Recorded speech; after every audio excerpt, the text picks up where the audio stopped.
There's been a lot of talk lately about what things will be like when they get back to normal. Speculation about the new normal. But here's the thing. Normal never really existed. Like, do any of you have a normal family?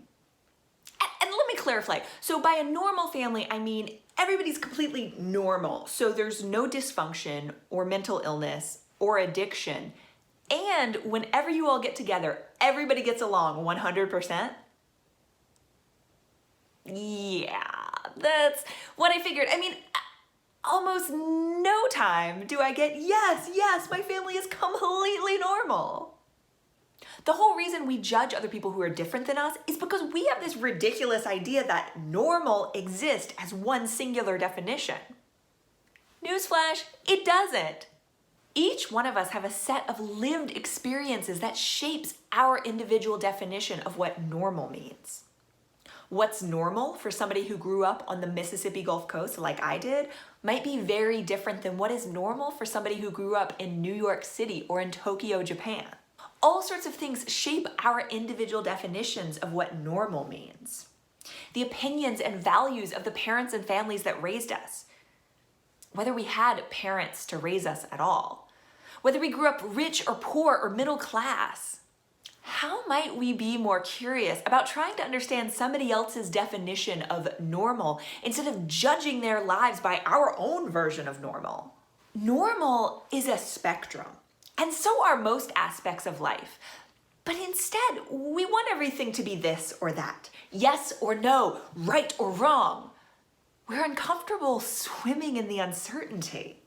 But as leaders and individuals, we must get comfortable embracing the uncomfortable.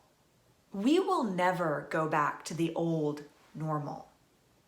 And let's face it, the old status quo, the old way of doing things, the old normal, it normalized plenty of things that should not have been normal. For example, in the old normal, you'd have leadership teams of a company or government or organization that were made up of a very small subset of the population, and yet they made decisions that impacted all parts of that population.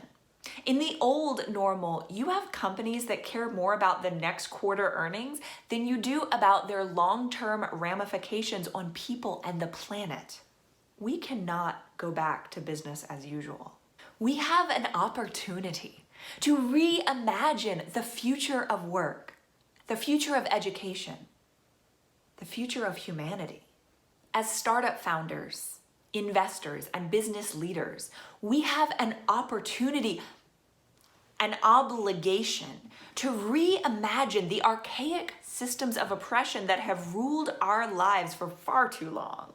When we make decisions within our companies and within our daily lives, we have the opportunity and the obligation to ask, whom does this benefit? And who may this harm?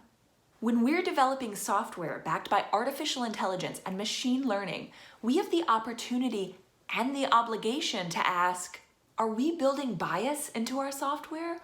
Or are we taking steps to ensure that what we create will be equitable and accessible for all people?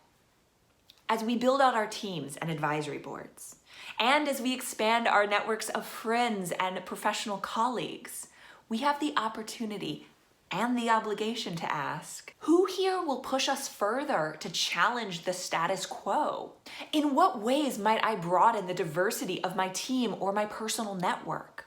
In what ways might I ensure that each person I interact with feels valued and that their opinions feel heard and understood and put into consideration? As leaders and as individuals, we must get comfortable embracing the uncomfortable. What are each of us doing to unpack our own biases? We all have them. We all have the lens of our own unique lived experiences, all of those things that have shaped our individual definition of normal.